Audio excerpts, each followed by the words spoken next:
Olá, meus amigos. Me perdoa, tá? Pelo ventilador ligado hoje. Aqui tá muito quente aqui. Então eu preciso do ventilador ligado. Você que mandou a tua história pra mim, tá? Eu tô bem atrasada ainda, como eu já te falei, né? Essa aqui que a gente vai conhecer hoje, desse brasileirinho, eu acho que eu recebi em janeiro, tá? Então eu te peço que tenha paciência comigo que eu vou chegar na tua história sim, tá? Não vai passar em branco não. Tá bom? Se eu não respondi o e-mail ainda, é porque eu ainda não imprimi a tua história. Eu só respondo e-mail quando eu imprimo a história, tá? Então tá bom. Esse brasileirinho de hoje fala o seguinte. Boa noite, Vânia. Descobri seu canal há apenas 2 dias. Estou amando.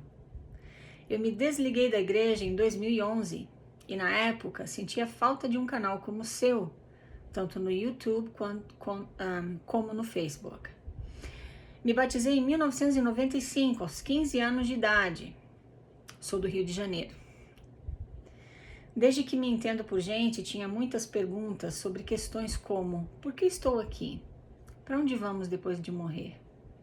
E já existimos antes de nascer nessa terra? Apesar da pouca idade, tentava sinceramente encontrar essas respostas. Eu tinha 9, 10 anos e conversava com minha mãe, e suas respostas, baseadas no catolicismo, não me convenciam. Conforme fui crescendo, fui estudando outras religiões, budismo, hinduísmo, kardecismo, e até simpatizei com o kardecismo, mas ainda não era aquilo que buscava. Aos 15 anos encontrei o mormonismo e tive essas perguntas respondidas de forma satisfatória. Fui incentivado a fazer a oração perguntando se... Ele fala aqui Josephs, tá? Ele coloca entre parênteses. Chamo ele de Josephs porque tem um grupo de amigos ex-membros que nos referimos a ele como Josephs Garibaldo, em homenagem à Casa das 7 Mulheres. Pegou a referência? Ai, 7, né? Quem dera se ele tivesse só 7, tinha 30 e poucas, né? Meu Deus. Enfim, fiz a oração e senti aquele ardor, e então me convenci. Me converti totalmente. Era um jovem super ativo, fazia seminário, dava discursos, aulas, fazia visitas. Era o jovem de ouro da ala. Ali me senti fazendo parte de um grupo e moldei minha identidade conforme o que era ensinado ali. Contei os dias para fazer missão. Foi em Brasília, de 99 a 2001. Tive bons momentos, foi um sonho realizado. Mas após a missão, todo o encanto acabou. Não sentia mais prazer em ir. Por ter estudado a doutrina da igreja tão profundamente todos esses anos, me cobrava demais. E o simples fato de não fazer minhas visitas, ou não ler o livro de Mórmon todos os dias, me fazia crer que era o suficiente para ir para o inferno. Fiquei na igreja, infeliz, mas com medo de me afastar. Infeliz, mas com medo de me afastar. Presta atenção, tá? Pois uma vez que Deus me respondeu na juventude, sentia que deveria ficar lá, mesmo que profundamente triste e angustiado. Cheguei ao ponto de, nas poucas vezes que ia ao templo, contar as horas para sair de lá, pois sentia que a cada visita minha ali dentro estava indo ainda mais fundo no inferno. Era uma tortura psicológica. Em 2011, resolvi estudar mais a fundo a doutrina da igreja, mas sem pretensão nenhuma de abandonar. E nesses estudos me deparei com a internet, com o blog da pesquisadora e outras leituras bem interessantes. A cada leitura, meu testemunho ia diminuindo e eu ia ficando sem chão. Ao final desse processo, que durou mais ou menos 10 dias, eu estava em choque. Tudo aquilo que eu acreditei fielmente, sem duvidar, foi destruído. Ao mesmo tempo, foi um alívio para mim. Não devia mais temer o inferno. E também não conseguia acreditar mais em nada referente a qualquer religião organizada. Hoje, na minha visão, são todas obras do homem, exatamente como Jesus disse a Josephs, na suposta primeira visão. Quando me desliguei na época, como disse no início foi difícil, me senti sozinho. Não sabia da existência desses grupos de apoio e hoje acho importantíssimo o trabalho de apoio que é feito ali. Meu querido, muito obrigada, viu, por mandar para nós aqui o teu depoimento e a tua história, né? Que é muito fácil de entender o que aconteceu contigo, né? Você, apesar de tão jovem, você era questionador. O que me chamou a atenção na tua história é que o fato de você ser questionador e curioso te fez se batizar na igreja, se converter e também sair dela. Você entrou e saiu com o mesmo passaporte. Você tinha perguntas para as respostas. Por que estamos aqui, né? De onde viemos? Para onde iremos após a morte? Aquelas perguntas que a Igreja Mórmon tem respostas contundentes, né? E você encontrou essas respostas lá. Então a tua curiosidade né? Eles satisfizeram a tua curiosidade, e você entrou e se converteu. Acontece que o tempo foi passando, você foi amadurecendo. Quando você entrou na igreja, você tinha 15 anos, né? Agora você foi amadurecendo, foi pra missão, né? Teve bons momentos lá. Mas quando voltou pra casa, aquele sentimento de que você nunca é bom o suficiente começou a te atormentar. Por isso que você ia ao templo, né? Cada vez que ia ao templo, você contava as horas para sair de lá, porque o único, como nós já conversamos aqui anteriormente, né? O único personagem do filme do templo que olha no telão e interage contigo, olho no olho, né? É Satanás, dizendo que se você não guardar todos os convênios que fizer nos altares daquele templo naquele dia, você estará sob o poder dele. Claro que isso te assombra, porque o Deus Mórmon e o Jesus Cristo Mórmon, que aparecem no templo, eles não interagem diretamente contigo, né? Eles interagem com Adão e Eva, eles são exigentes, eles são intransigentes, eles são inacessíveis, né? Você não tem acesso ao Deus Mórmon, né? Quando você passa pelo véu, quem entrou no templo sabe como funciona, né? Você faz os sinais, né? Os apertos de mão que você vai precisar saber para entrar no reino celestial Mórmon. Quando você faz, primeiro, você não vê a pessoa, o oficiante do templo que está do outro lado do véu representando o Elohim, ou seja, o Pai Celestial, que é o Deus Mórmon, né? Você não vê ele, né? Ele te pergunta de uma forma muito seca e impessoal os nomes dos sinais, dos apertos de mão. Aí você conseguiu tudo certinho, né, decorado, ou com a ajuda do oficiante que tá ali te ajudando a lembrar das palavras que tem que ser exatas, vírgula por vírgula, senão você não passa. Ai, desculpa que eu tô rindo, mas é engraçado, né? É engraçado. Como é que pode, né? A gente acreditar numa coisa dessa, tão absurda. Mas quando você fala tudo certinho, então Deus Mórmon te puxa pela mão e você passa, né, pelo véu e ele fala que entre. Ele nem olha na tua cara. Nada disso é por acaso.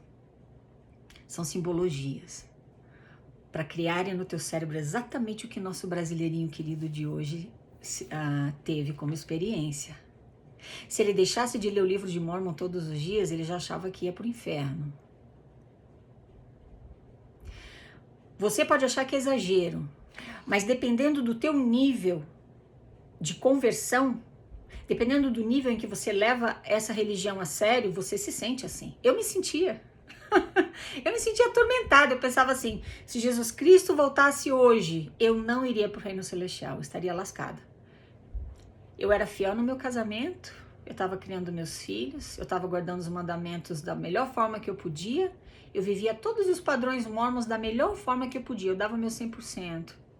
Mas eu ainda me sentia culpada e sempre como não sendo boa o suficiente. Por quê? Porque eu acreditava que eu estava pecando por omissão, eu não fazia história da família, eu não lia o livro de Mórmon todos os dias, eu negligenciava orações individuais muitas vezes, eu gritava com meus filhos. Ai, meu Deus, que loucura, cara, é muita loucura. Bom, então como eu disse, a mesma curiosidade que te levou para a igreja te tirou dela, graças a Deus, porque aí você começou a pesquisar, você decidiu, em 2011, resolvi estudar mais a fundo a doutrina da igreja, mas sem pretensão nenhuma de abandonar, claro, mas a tua curiosidade, o teu senso de questionamento te levou, peraí, deixa eu estudar um pouquinho a história da igreja. Agora a casa caiu, porque agora você descobriu que você estava envolvido numa grande fraude. Quando você fala aqui, né, que você não acredita em qualquer religião organizada, você acredita que são todas obras de homens, exatamente como Jesus disse a Joseph na suposta primeira visão. Hoje você sabe que aquela primeira visão nunca aconteceu, né? aquele chamado sagrado para restaurar o evangelho de Jesus Cristo sobre a terra, nada daquilo aconteceu, tudo fabricado, né? Então o teu mundo desabou. Tudo aquilo que eu acreditei fielmente, sem duvidar, foi destruído. Por muitos anos, né? Você acreditou e não duvidou. E foi assim que eu me senti. Para mim foi um alívio também, quando eu descobri que tudo aquilo foi destruído. Então, cada ser humano tem uma reação quando você descobre que você dedicou a tua vida de uma forma tão inteira, de uma forma tão completa, porque mormonismo é estilo de vida. O mormonismo decide até o estilo e a cor e o modelo da tua roupa íntima. É muito sério. O mormonismo te determina como você cria teus filhos. O mormonismo determina o que teus filhos têm que estar fazendo, missão, casamento no templo, filhos, aceitando todos os chamados. Então é um envolvimento completo da tua vida, é tempo, bens, talentos e energia, né? Então é claro que agora o teu mundo foi destruído. Mas cada ser humano vai ter uma reação diferente a isso. Algumas vão ficar depressivas, outras vão sentir muita raiva. Foi meu caso, fiquei com muita raiva. Falei, ai, não acredito, né? Gastei meu tempo, gastei tudo, né? Tive problemas de autoestima, tive problemas de relacionamento, né? Familiares por conta disso, tudo à toa. Não precisava ter sido assim, mas tudo bem. Outras pessoas sentem aquela coisa, né? Aquela sensação de liberdade imediata. Ai, que coisa boa, então eu vou pra praia o domingo. Ai, eu vou tomar meu café. Então, cada pessoa tem uma reação diferente. É importante que você individualmente preste atenção a esses sinais, preste atenção em como você se sente mentalmente. Quando cai a ficha, você descobre que você estava envolvido numa fraude chamada Igreja de Jesus Cristo dos Santos Últimos Dias, tá? E procura atender essas necessidades, viu? Se você se sentir muito depressivo, muito triste, talvez você precise de ajuda profissional qualificada, tá? Para resolver teu trauma religioso, né? No meu caso, eu tinha muita raiva. Como é que eu ia canalizar essa raiva de modo produtivo? Eu resolvi, então, dividir a verdade sobre a igreja aqui nesse canal no YouTube. Como é que fala? Dividir contigo. Se você prestar atenção nos meus primeiros vídeos, você vai sentir muita raiva ali que eu tinha, né? Eu transmito raiva. Eu tava com raiva. Como que eu não vou sentir raiva, né? Tá bom? Então é isso, meus queridos. A história desse nosso brasileirinho de hoje mostra, mais uma vez para você, que conhecimento é poder, viu? Ele não precisa mais se sentir culpado, ele não precisa mais achar que ele vai pro inferno, porque ele não tá lendo um livro de ficção chamado Livro de Mórmon, porque ele não tá orando para um Deus de amor condicional, que é o Deus Mórmon. Ele não precisa se sentir culpado, né? Então agora sim, no final, o que eu desejo para você que saiu da igreja porque descobriu a verdade, não porque você é fraco, não porque você largou a barra de ferro, não porque você está sob a influência de Satanás, porque isso é tudo bobagem, isso é tudo ideias que eles põem na tua cabeça para tu não sair de lá. E para as pessoas que estão lá infelizes continuarem. Então você tá numa arapuca, né? O que eu desejo para você no final do túnel, né? É que você encontre essa liberdade, esse alívio que o nosso amigo encontrou, que eu encontrei, que tantos outros ex-mormons estão encontrando, viu? Por falar em conhecimento, eu vou voltar em seguida com o segundo vídeo, que eu tenho um assunto maravilhoso para tratar contigo, tá bom? Muito obrigada por me escutar, meus queridos. Falamos na próxima. Tchau, tchau.